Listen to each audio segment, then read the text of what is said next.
क्रिस्त में मेरे प्यारे भाइयों बहनों और बच्चों, आप सभी को मेरा प्यार भरा जय यीशु। क्रिस्त में मेरे प्यारे भाइयों बहनों और बच्चों, आज हम 40 काल के चौथे रविवार में प्रवेश कर रहे हैं और आज के जो सभी पाठ हमें ईश्वर के प्रेम, ईश्वर की दया के बारे में बताते हैं। आज का जो पहला पाठ है इतिहास के दूसरे ग्रंथ से लिया गया है, जहां पर हमें बताया गया है कि याजकों के नेताओं और जनता के बीच बहुत अधिक अधर्म फैल गया था।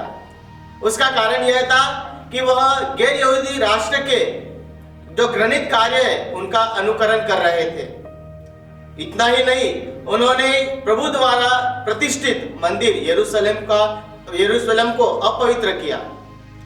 लेकिन ईश्वर, हम जानते हैं, ईश्वर जो प्रेम करते हैं, ईश्वर जो दया दिखाते हैं, और इसीलिए अपनी दया दिखाने के लिए वे दूतों को भेजते हैं, वे नबियों को भेजते हैं ताकि वे अपनी प्रजा को सन्मार्ग पर ला सके। लेकिन ईश्वर की वे बात नहीं सुनते हैं और वे उनका उपहास करते हैं, उनका अपमान करते हैं, उनका तिरस्कार करते हैं। इतना ही नहीं, वे नबियों पर हंसते हैं और उनको शिक्षा देने के लिए प्रभु बाबुल के लोगों को भेजते हैं। वे उन पर आक्रमण करते हैं ताकि उन्हें समझ में आए कि ईश्वर उनका महान शक्तिशाली ईश्वर है, लेकिन वे मानते नहीं। पर जब उन्हें पता चलता है, उनकी गलती का एहसास होता है, तो वे प्रायश्चित करते हैं और उनके प्रायश्चित की वजह से ईश्वर उन्हें फारस के राजा सिरुस के द्वारा उन्हें बाबुल के लोगों से वे मुक्त कराते हैं। आज का जो दूसरा पाठ है, संत पौलुस एफेसियों को और हम सबको यह आश्वासन देते हैं कि जो प्रभु की दया है वह अपार है। हम अपने पापों के कारण मर गए थे, लेकिन ईश्वर अपने प्रेम के कारण हमें मसीह में नया जीवन प्रदान करते हैं और अपनी कृपा द्वारा हमारा उद्धार करते हैं। हाँ क्रिस्त में मेरे प्यारे भाइयों बहनों बच्चों, हमारा ईश्वर महान है, वह हम पर दया करता है। जब हम ईश्वर के पास आते हैं, प्रायश्चित करते हैं, वह हमें माफ करता है।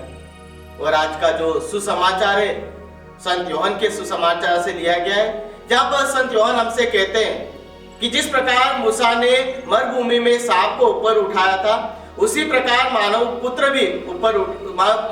को भी ऊपर उठाया जाना है। इतना ही नहीं, वे आगे कहते हैं कि ईश्वर ने संसार को इतना प्यार किया कि उन्होंने अपने एकलौते पुत्र को अर्पित कर दिया, ताकि जो उसमें विश्वास करे उसका सर्वनाश नहीं बल्कि उसको मुक्ति प्राप्त हो, बल्कि उसका उद्धार हो। प्रभु ने अपने बेटे एकलौते पुत्र को क्यों भेजा? क्योंकि सारी समस्त मानव जाति पाप में पड़ी हुई थी और उन्हें मुक्ति देने के लिए, उनका उद्धार करने के लिए अपने एकलौते पुत्र को भी भेजते हैं। इतना ही नहीं, आगे संत योहन हमें यह भी बताते हैं कि उन्होंने अपने पुत्र को इस संसार में भेजा ताकि वे संसार को दोषी ठहरे, ऐसा नहीं, लेकिन वे संसार में इसलिए आए ताकि वे संसार का उद्धार कर सके।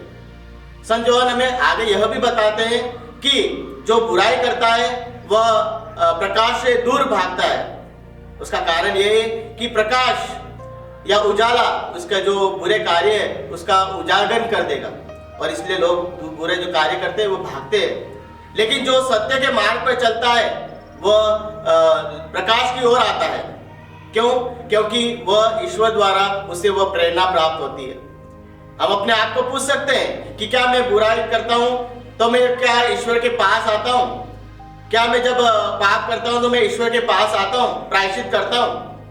क्रिस्त में मेरे प्यारे भाइयों बहनों और बच्चों, ये 40 के चौथे रविवार में हमारा ध्यान क्रूसित प्रभु यीशु पर होना चाहिए। क्योंकि जब हम क्रूसित प्रभु यीशु को देखते हैं और उनके पास अपने सभी बुरे विचार, बुरे कार्य, बुरा जीवन जब लेकर आकर क्रूस के नीचे समर्पित करते हैं और प्रभु से प्रार्थना करते हैं, प्रभु मैं इस प्रकार का पापी जीवन जी रहा हूं, मेरे पापों को क्षमा कीजिए, मुझे प्रायश्चित करना है। तो जब हम अपने पिता से मांगेंगे तो पिता हमें क्यों नहीं देगा? हम बाइबल में यह भी पढ़ते हैं कि एक व्यक्ति प्रभु से पूछता है कि मुझे अनंत जीवन पाने के लिए मुझे क्या करना चाहिए? और प्रभु उससे सिंपल कहते हैं कि अपने सारे हृदय से अपने ईश्वर को, सारी आत्मा से, सारी बुद्धि से अपने ईश्वर को प्रेम करो और अपने पड़ोसों को अपने समान प्रेम करो। तो हम देखते हैं कि किस प्रकार प्रभु हमें प्रेम के भी बारे में बताते हैं। तो इस 40 काल में हम विशेष रूप से प्रभु से प्रार्थना करें, सबसे पहले हमारे पापों का प्रायश्चित करें और दूसरा कि हम प्रभु को जिस प्रकार प्यार करते हैं उसी प्रकार हम अपने पड़ोसियों को भी प्रेम कर सकें।